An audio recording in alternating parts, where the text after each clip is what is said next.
ये गाउन जो है मेरा बन के रेडी हो गया है। और गला मैंने इस तरीके का बनाया है, इस पर जो है ये लेस लगाई है पतली। और ये देखिए पीको टाइप की करी है, बिल्कुल इस तरीके की इसमें देखिए।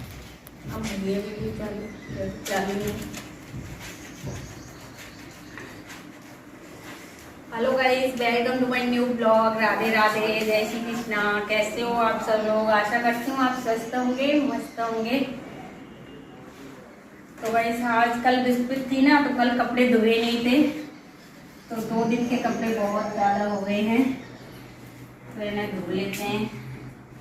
और अभी बज रहे हैं सुबह के 8। तो गाइस नॉर्मल मशीन से जो है आप पीको जैसी ड्रेस कैसे बनाएं वो आज मैं आप लोगों के साथ शेयर करूंगी। कि जो गाउन वगैरह बनाते हैं तो उनमें आपके पास पीको की मशीन नहीं है, तो किस तरीके से जो आप करें जो बिल्कुल पीको जैसा लगता है। तो मेरी कुछ ट्रिप है वो मैं आप लोगों को बताऊंगी। तो अभी कपड़े धो के मैं नहा धो के पोंछा झाड़ू वगैरह सब कुछ हो गया है, फिर नहा के ही फ्री हो गई थी। इतनी देर में जो है मेरे पार्लर के कस्टमर आ गए, तो इन दोनों को बनवानी थी थ्रेडिंग, तो मैं नहा के ही निकली हूँ। अभी देखिए बाल भी मेरे गीले ही हैं। और एक बहन का जो है 2-3 बार कमेंट आ चुका है कि दीदी अपने बालों में आप कौन सा शैम्पू लगाती हो, कौन सा तेल लगाती हो, क्या क्या यूज करती हो।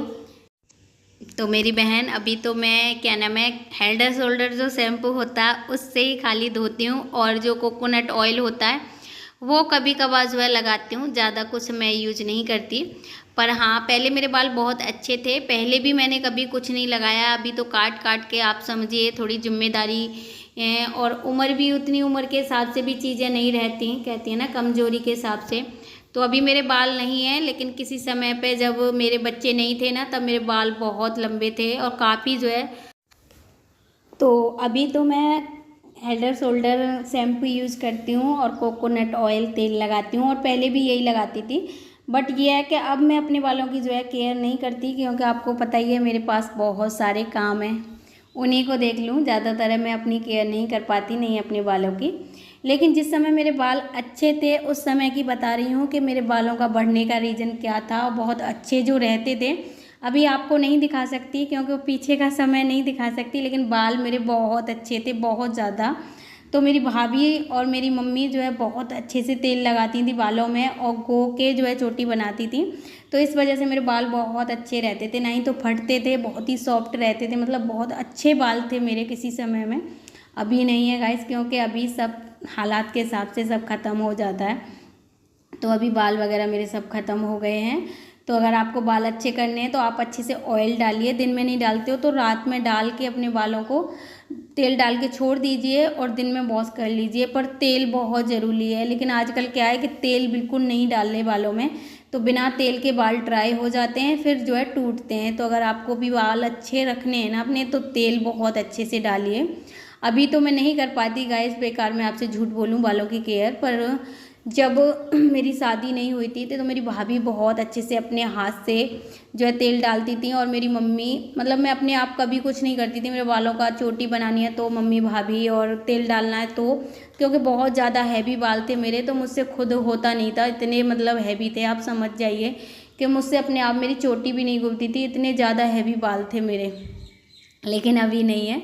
तो अगर आपको भी बाल अपने अच्छे कर लेना तो पहले तो आप अच्छे से ऑयल करिए, ठीक है। उसके बाद थोड़े से बालों को बांध के रखिए, दिन में ज़्यादा खुले बाल रहने से डैमेज होते हैं, तो ज़्यादातर कोशिश करिए, तब ज़रूरत नहीं है तब बालों को मत खोलिए, फोल्ड करके रखिए ताकि बाल जो है सेफ रहें।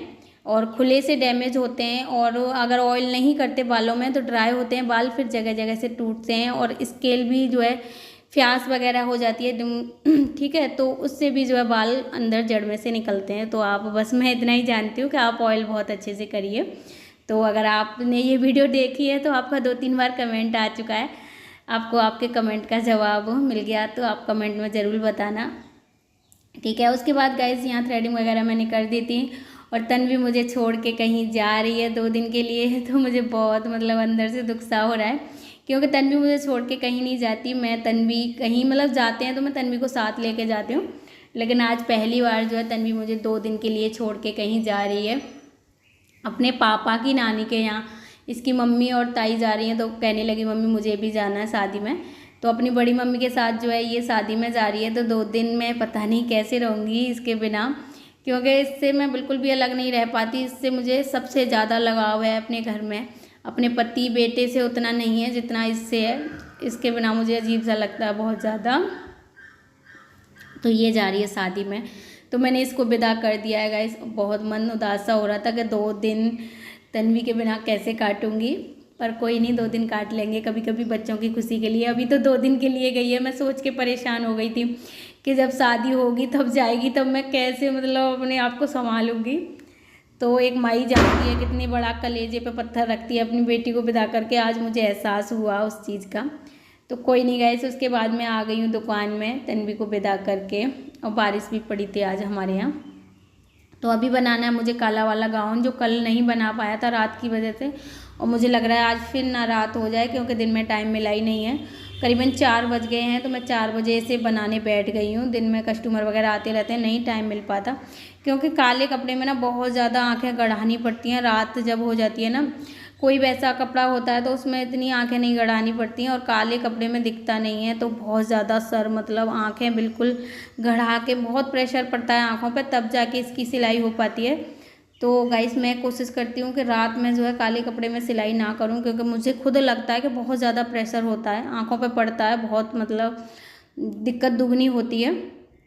तो मैं नहीं बनाती रात में काले कपड़ा। कैसे कोई अलग कलर का कपड़ा हो तो रात में आराम से मैं सिलाई कर लेती हूँ अभी, पर रात में काले कपड़े में मुझे अभी दिक्कत होती है, सर में दर्द हो जाता है, बहुत प्रेशर से जो है दिखता है। तो गाइस यहाँ पे बहुत सारी बहनें जो है सोचती हैं कि हमारे पास पीको की मशीन नहीं है, तो हम कैसे जो है पीको जैसा नीचे गाउन में बनाएं। क्योंकि अगर हम बना लेते हैं कहीं अंत से करवाते हैं तो 40-50 रुपये वो पीको के लेते हैं। तो अब मैं आज वही बताने वाली हूँ आपको कि किस तरीके से आप जो है नीचे पीको जैसा कर दें। और अभी आपको बना के मैं दिखाऊंगी भी कि वो कैसा लग रहा था। तो यहाँ पे आपको बिल्कुल हाथ से अंगूठे की मदद से अंटा लगाना है, राउंड राउंड करके नहीं है, थोड़ा सा इस तरीके से अंटा लगाना है ताकि वो टाइट करके अंटा हो जाए। अब देखिए मैं किस तरीके से लगा रही हूँ, थोड़ा सा मैंने जगह में इस तरीके से, मतलब आपको फोल्ड नहीं करना, उसमें इस तरीके से आपको उंगली और अंगूठे की हेल्प से घुमाते हुए राउंड बिल्कुल अच्छे से टाइट सा कर लेना है। और जितना पतला हो सके ना उतना पतला अंटा लगाना है आपको, ताकि नीचे बिल्कुल पीको जैसा लगे, है ना। तो मैं तो ऐसे ही करती हूँ किसी चीज़ में, अगर फ्रॉक वगैरह बनाती हूँ या टॉप वगैरह बनाती हूँ तो मैं इसे फोल्ड नहीं करती, बार बार अंगूठे और उंगली की मदद से घिसते हुए उसमें इस तरीके का अंटा लगाती हूँ कि बहुत बारीक सा अंटा लग जाता है। और फिर उसको जब मैं सिलाई चलाती हूँ तो बिल्कुल पीको जैसा लगता है। और मैं साड़ियों पे भी इस तरीके से ही कर देती हूँ, जो कि कोई ये नहीं कह सकता कि ये पीको नहीं है। बहुत पतले तरीके से बारीकी से अंटा लगा के आप फिर सिलाई चलाते हो ना, तो पता ही नहीं कर पाता कोई कि ये पीको नहीं है। तो गाइस मैं तो इस तरीके से ही करती हूँ। तो कैसी लगी आप लोगों को ये ट्रिप, आप भी इस तरीके से करके देखिए और बहुत अच्छे से हो जाता है। आप देखिए मैं किस तरीके से कर रही हूँ, एक बार आप अच्छे से देखिए। इस तरीके से मुझे अंटा लगाना है, देखिए इस तरीके से अंटा लगाना है आपको घुमाते हुए, फिर आप जो है सिलाई लगाइए। बहुत नीट एंड क्लीन बहुत अच्छे से आ जाता है। तो पूरे इसमें जो है अम्ब्रेला फ्लॉक मैंने बनाई है, इसमें मैंने इस तरीके से ही नीचे बनाया है राउंड राउंड लगा के। और मैं थोड़ा सा आपको दिखा दूँ किस तरीके की आई है ये। और देखिए ये इसका फाइनल लुक आया है, बन गया है गाउन। नीचे मैंने इसमें अस्तर नहीं लगाया, चोली में इसके अस्तर लगाया है, क्योंकि नीचे उन्होंने नहीं लगवाया कस्टमर ने। नीचे तो कुछ ना कुछ पहन ही लेते हैं तो वो चल जाता है। और ये देखिए गाइस इस तरीके का आया है बिल्कुल। देखिए आप कह देगा कोई कि जो है इसमें मैंने पीको नहीं करा। ये देखिए किस तरीके से जो है अंटे भी इस तरीके से ही लग रहे हैं जैसे पीको में होते हैं ना, वैसे ही। तो अगर आपके पास भी पीको की मशीन नहीं है और आप इस तरीके से ड्रेस बना रहे हो तो ये आइडिया आप आजमा सकते हो। तो आज का ब्लॉग इतना ही, बाय बाय, फिर मिलूंगी नेक्स्ट ब्लॉग में।